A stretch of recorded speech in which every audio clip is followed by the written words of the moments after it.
વચ્ચે મહત્વપૂર્ણ સમાચાર આપને આપી દઈએ। લોકસભા ચૂંટણી પહેલા ગુજરાત કોંગ્રેસને એક મોટો ફટકો લાગી શકે છે, કારણ કે ઊંઝાના ધારાસભ્ય ડોક્ટર આશાબેન પટેલ પક્ષથી નારાજ હોવાનું જણાઈ રહ્યું છે।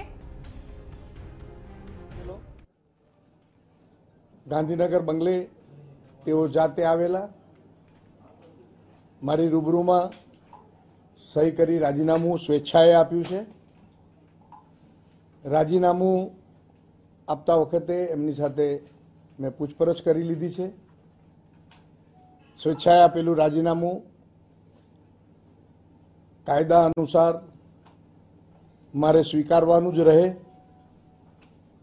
તેમનું રાજીનામું સ્વીકારાઈ ગયું છે અને રાજીનામું સ્વીકારાયા પછી આ રાજીનામું મારે સચિવશ્રીને આપવાનું હોય છે।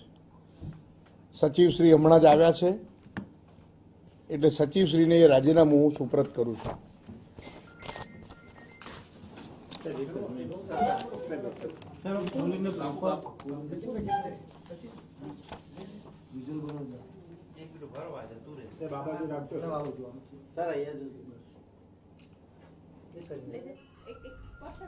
તો આ વચ્ચે આપણે જણાવી દઈએ કે વિધાનસભાના અધ્યક્ષ રાજેન્દ્ર ત્રિવેદી અને ડોક્ટર આશાબેન પટેલે રાજીનામું આપી દીધું છે અને આ રાજીનામું જે આપ તસવીરો જોઈ શકો છો, વિધાનસભાના અધ્યક્ષ અહીં સચિવને આપી રહ્યા છે અને રાજીનામું સ્વીકારી પણ લેવામાં આવ્યું છે।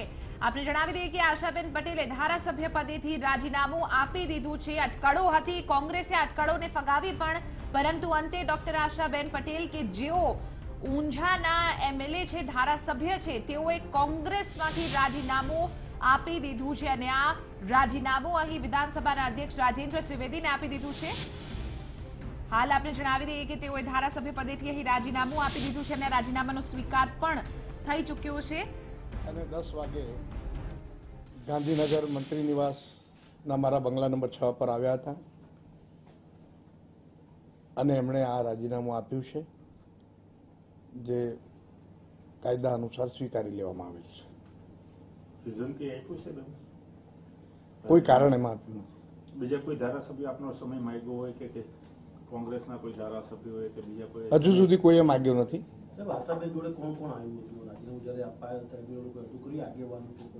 બે ત્રણ જણા હતા, એમના સગા હતા એવું કીધું, પણ એમને રાજીનામું લેતી વખતે મેં એમને બહાર જવાનું કીધેલું, કારણ કે મારે પૃચ્છા કરવાની હોય, મારે સમજવાનું હોય કે એ સ્વેચ્છાએ રાજીનામું આપે છે, કોઈ એમના પર દબાણ, લોભ, લાલચ, ધમકી નથી ને, એ મારે જાણવાનું હોય। મેં ખૂબ શાંત ચિત્તે આવેલા હતા અને એમણે મને રાજીનામું આપી દીધું। સંસદીય મંત્રી કે કોઈ હાજર હતું? કોઈ જ નહીં। બીજા કોઈ સમય નથી માંગ્યો? કોઈ ધારાસભ્ય બીજા માગશે તો કહીશ।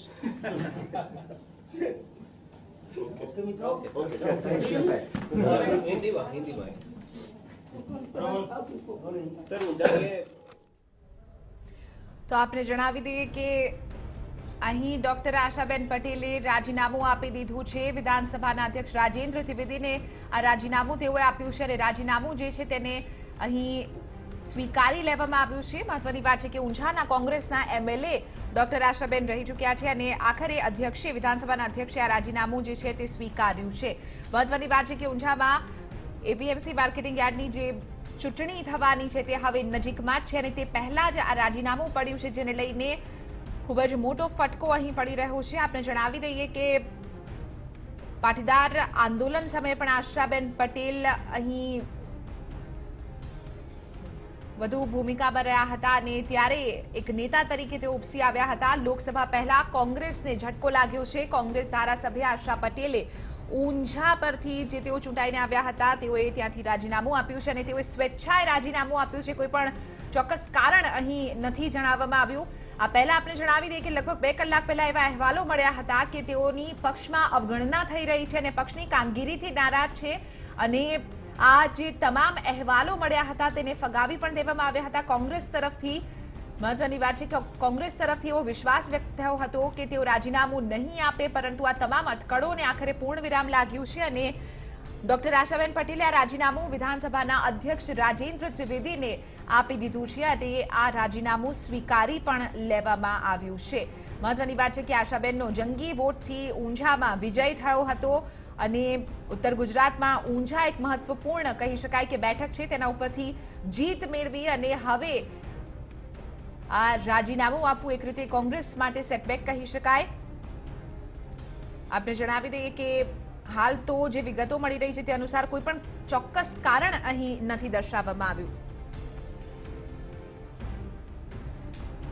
તો આજ મુદ્દે વધુ જાણકારી મેળવીશું TV9ના સંવાદદાતા નિર્મલ દવે પાસેથી. નિર્મલ, આખરે તમામ અટકળોને પૂર્ણવિરામ લાગી ગયું અને આશાબેન પટેલે રાજીનામું આપી દીધું છે MLA પદેથી અને તેમનું રાજીનામું સ્વીકારી પણ લેવામાં આવ્યું છે. કોંગ્રેસ તરફથી કોઈ પણ પ્રતિસાદ મળ્યો છે ખરો, અથવા તો જે કારણ છે તે સ્પષ્ટ શું સામે આવ્યું છે? નિર્મલ.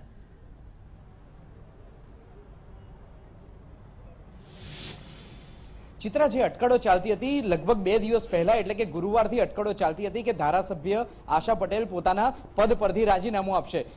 કોંગ્રેસના અનેક ધારાસભ્યો હતા કે જેમણે આશા પટેલ સાથે વાત કરી હતી, પરંતુ આશા પટેલ સાથે જે વાતચીત થઈ તે તમામ વાતચીતમાં ડોક્ટર આશા પટેલે એક જ વાત જણાવી હતી કે તેઓ ધારાસભ્ય પદેથી રાજીનામું નહીં આપે અને તમામ વાતોને અફવા ગણાવી હતી. જોકે એકાએક આજરોજ વહેલી સવારે તેઓ અધ્યક્ષના બંગલે પહોંચી ગયા હતા. મંત્રી આવાસ ખાતે સ્પીકર રાજેન્દ્ર ત્રિવેદીનો બંગલો છે ત્યાં તેઓ પહોંચી ગયા હતા અને પોતાનું રાજીનામું તેમણે ધરી દીધું હતું. રાજેન્દ્ર ત્રિવેદીએ આ બાબતે અનેક પૂછપરછ પણ કરી હતી. જોકે પૂછપરછ દરમિયાન કોઈ સંતોષકારક કારણ આપવામાં નથી આવ્યું આશા પટેલ દ્વારા. જોકે જે રીતે સૂત્રીય માહિતી પ્રાપ્ત થઈ રહી છે, આશા પટેલને જે સ્થાનિક તંત્ર છે, સ્થાનિક જે સંગઠન છે તેના દ્વારા કનડગત ભોગવવી પડતી હતી.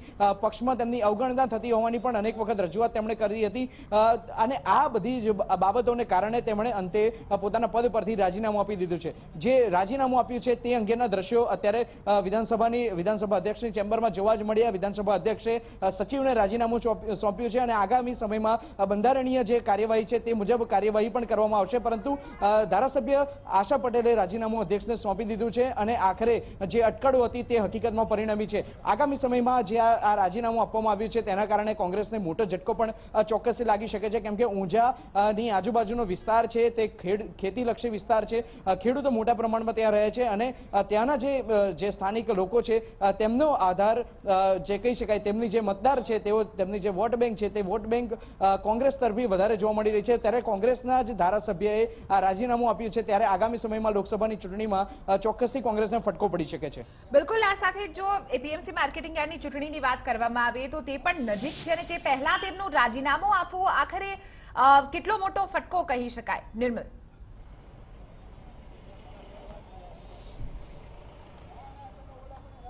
ચિત્રા, એપીએમસી માર્કેટિંગ યાર્ડની જે ચૂંટણી યોજાવાની છે તે ચૂંટણીમાં સીધી રીતે ડોક્ટર આશા પટેલ કોઈ પ્રકારનો ભાગ ભજવતા નથી, પરંતુ ત્યાં ભાજપના જ 2 જૂથ ચાલી રહ્યા છે. આ બંને જૂથ પૈકીના એક જૂથને ડોક્ટર આશા પટેલ સપોર્ટ કરતા હોવાની માહિતી પ્રાપ્ત થઈ રહી છે.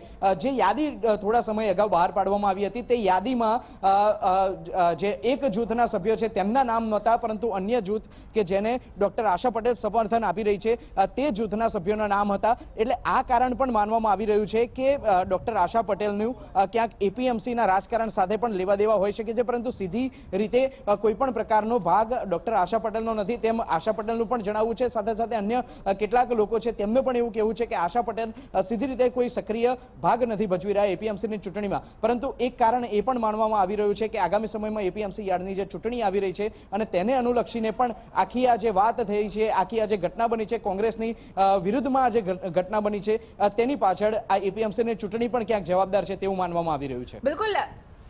આભાર નિર્મલ, સમગ્ર મામલે જાણકારી આપવા બદલ. તો આપને જણાવી દઈએ કે અહીં લોકસભાની ચૂંટણી પહેલા કોંગ્રેસ એક મોટો ઝટકો લાગ્યો છે, કારણ કે આશાબેન પટેલે રાજીનામું આપ્યું છે, જેને લઈને હવે ગુજરાત વિધાનસભામાં કોંગ્રેસનું જે સંખ્યાબળ છે તે ઘટીને 76 ઉપર પહોંચી ગયું છે.